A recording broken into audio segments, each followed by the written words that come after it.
During his short and volatile career as the lead singer for The Doors, Jim Morrison forged his place in rock and roll history. After emerging onto the national scene on the strength of their hit Light My Fire, the band had a meteoric rise, and Morrison quickly became a pop culture icon, known for his unique vocal style, ethereal lyrics, and dynamic stage presence, at once charismatic and combustible. But amid the generation gap caused by the Vietnam War and the existence of the draft, Jim Morrison kept a big part of his biography a secret.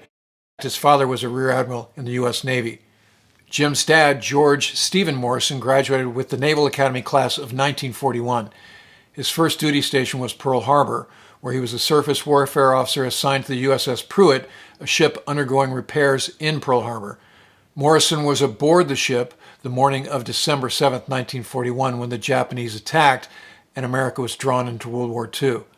Once the Pruitt was done with repairs in late January of 1942, the ship was used for offshore patrol around Hawaii and mine-laying duties. Later that year, the ship traveled up to the Aleutians, where it operated out of Kodiak, again doing patrol and mine-laying operations. Now, by this point, Steve Morrison had applied to flight school, and his application was granted. So in early 1943, he showed up at Pensacola, Florida, and began flight training. Later that year, Steve Morrison and his wife, Clara, welcomed the arrival of their first child, a son named Jim. Morrison got his wings in the spring of 1944, and he served in combat missions in the Pacific Theater for the rest of the war. After the war, his career took a little bit of a pivot, and he served as a nuclear weapons instructor and also was involved in the Navy's first spy satellite program.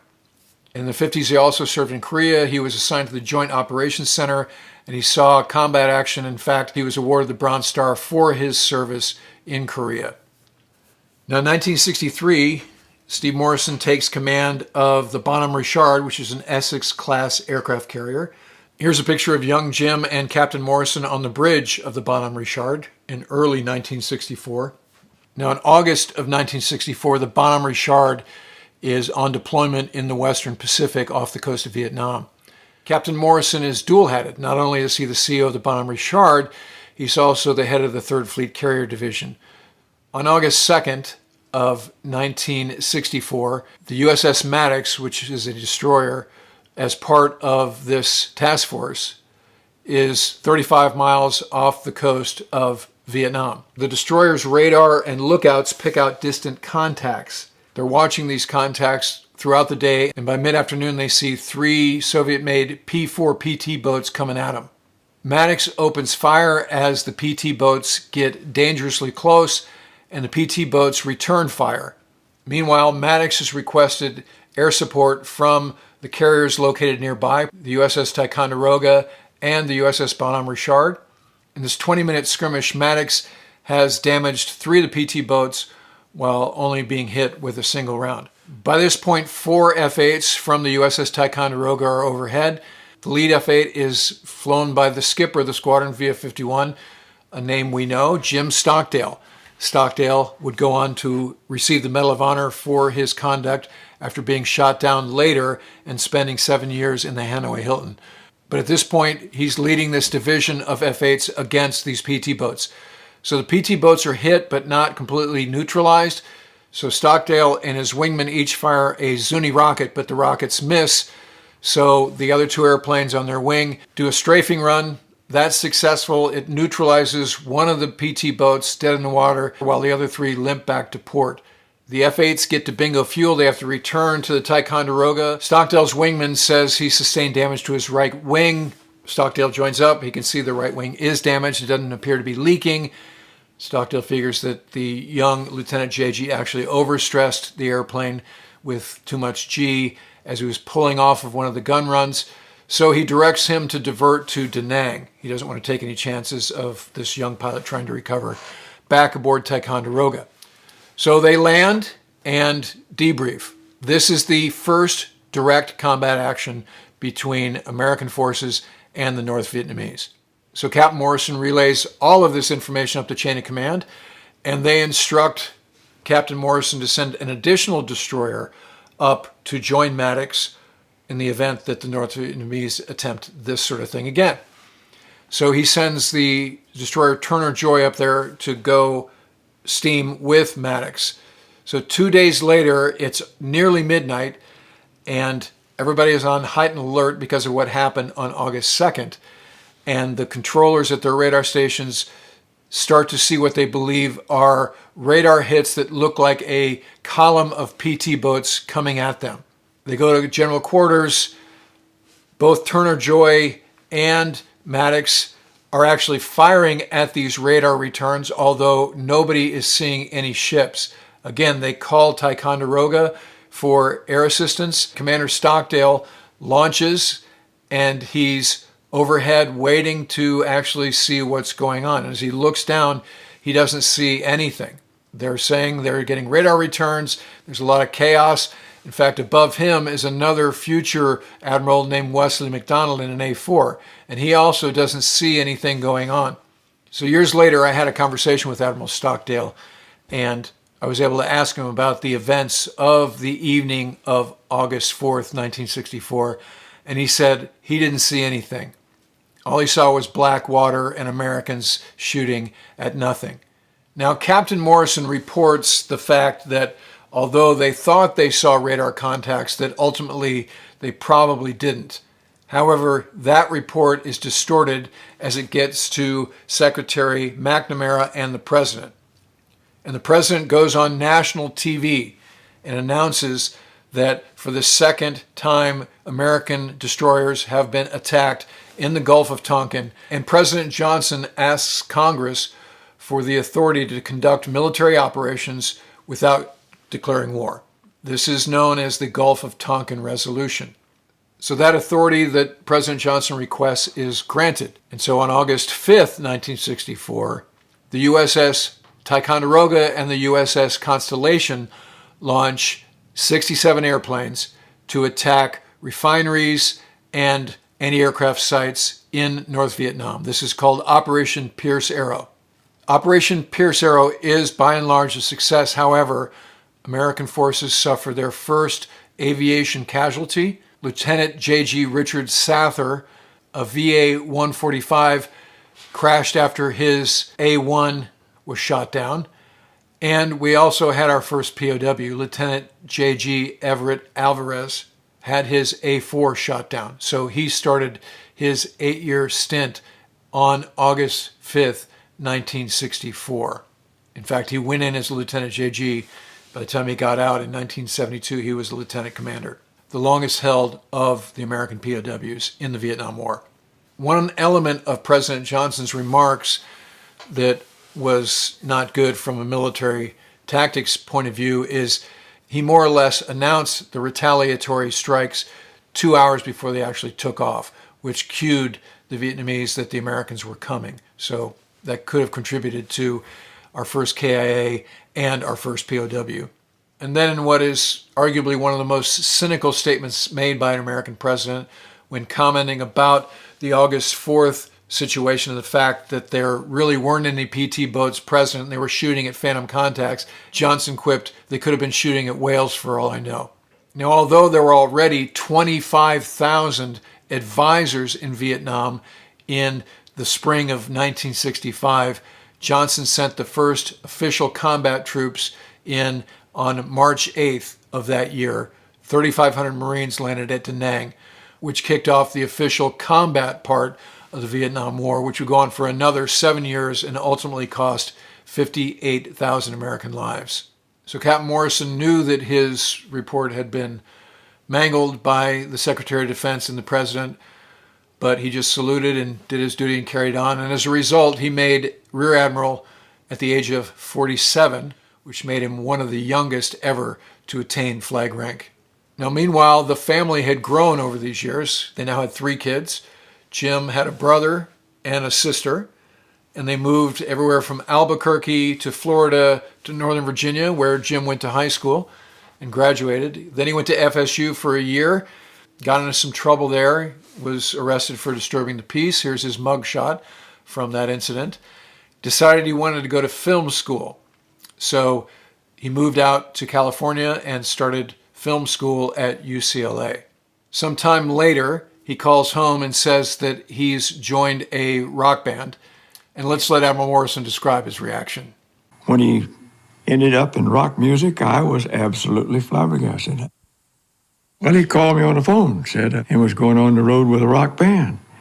And it took me a little bit to gather in what he was really saying, but then, sure enough, that's what it was. And I told him that's ridiculous, that you're not a singer, you can't sing. And I told him he was really, I said, you are on the wrong track here. Get yourself a job. As documented in the Oliver Stone movie The Doors, Ray Manzarek, the keyboardist for The Doors, meets Jim Morrison on the beach in Venice. Jim Morrison recites some of the lyrics that he's written in this little book, and Ray Manzarek is blown away and basically says, we got to start this band. So they wind up being the house band at the Whiskey A Go-Go, but ultimately they are fired because Jim's behavior and his lyrics are over the top, and the manager of the Whiskey isn't impressed. So that gig ends, but the night they're fired, the president of Elektra Records happens to be in the audience, and he signs the band to a record deal. So January of 1967, the Doors' debut album is released. A friend of the Morrisons brings the album over, and they have no idea that the band that Jim is in has had this level of success. So Admiral Morrison's just staring at the cover. He doesn't even know what to think of it. And his daughter puts it on the turntable, and he's really not that impressed. So he writes a letter where he tells Jim that he should give up any thought of singing or connection with this music group because of his utter lack of talent as a singer. So obviously the Admiral isn't very impressed with the fact that his son has had a record deal, and now he's on the cover of an album that is starting to shoot up the charts. And in fact, The Summer of Love, 1967, the soundtrack by and large is Light My Fire. So the Doors' success takes off. They're on a whole bunch of TV shows, including The Ed Sullivan Show, where Jim pisses off Ed Sullivan by singing the lyrics, "Girl, we couldn't get much higher," instead of "Girl, we couldn't get much better." So Sullivan approaches the band after the show and says, "You guys will never do the Ed Sullivan Show again." And Jim Morrison retorts, "We just did the Ed Sullivan Show." The Morrisons see their son on the Ed Sullivan Show. And again, Admiral Morrison doesn't know what to think of it. Now, in June of 1967, Admiral Morrison is aboard the USS America in the Mediterranean, again, leading the carrier task force in that Sixth Fleet area of operations. Now, on June 8th, 1967, the USS Liberty is attacked. The Liberty was sailing in international waters. The weather was clear. Ship was clearly marked, flying the flag on the fantail. But in spite of that, the Liberty was repeatedly bombed, strafed, rocketed, torpedoed by the Israeli Defense Force for 2 hours, while U.S. forces who were aware of what was happening were ordered to stand down. Now, the order to stand down came from the commander of the U.S. Naval Forces in Europe, Admiral John S. McCain, Jr., the future Senator John McCain's dad. Admiral Morrison, aboard the America, who was just 15 minutes away from the Liberty, had heard the Mayday calls, so he launched a strike package to go assist. That strike package was ordered to turn around by McCain, and Morrison was not happy with it. Now, when the report came out, Morrison publicly protested the fact that it let the Israelis off the hook. And as a result of that criticism, he never put on another star. So he remained at 2 stars for the remainder of his career. Now it's 1970, and the Doors have released a few more albums.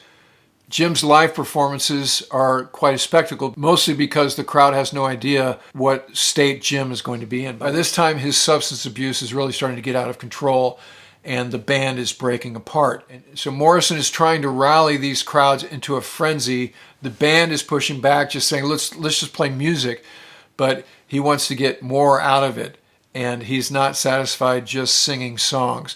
So at a concert in Miami, he's accused of exposing himself, and charges are brought against him. So the confluence of all these things in late 1970 caused him to flee the country, and he goes to Paris. The family doesn't know at first that he's gone to Paris, and they have no direct contact with him. So fast forward to July 2nd of 1971. Admiral Morrison is the keynote speaker at the decommissioning ceremony for the Bonhomme Richard, the ship that he had command of. So he gives his speech. The next day, the naval attaché in Paris calls him and tells him that his son has died of a heart attack. And although an autopsy is not done, the family figures that this heart attack was induced by his years of drug and alcohol abuse.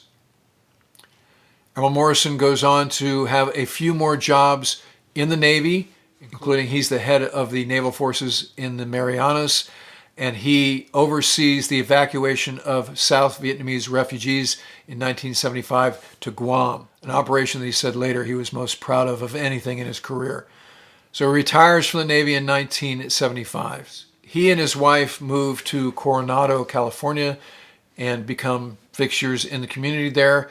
He spends those years, among other things, trying to come to terms with his son's legacy and this troubled relationship he had with him. And over the years, he starts to realize that his son's impact is something that he should be proud of.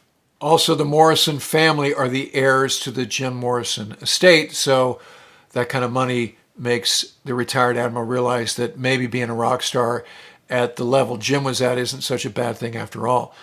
The Doors brand is given a resurgence when the movie Apocalypse Now comes out, and their catalog remains a staple of classic rock radio to this day.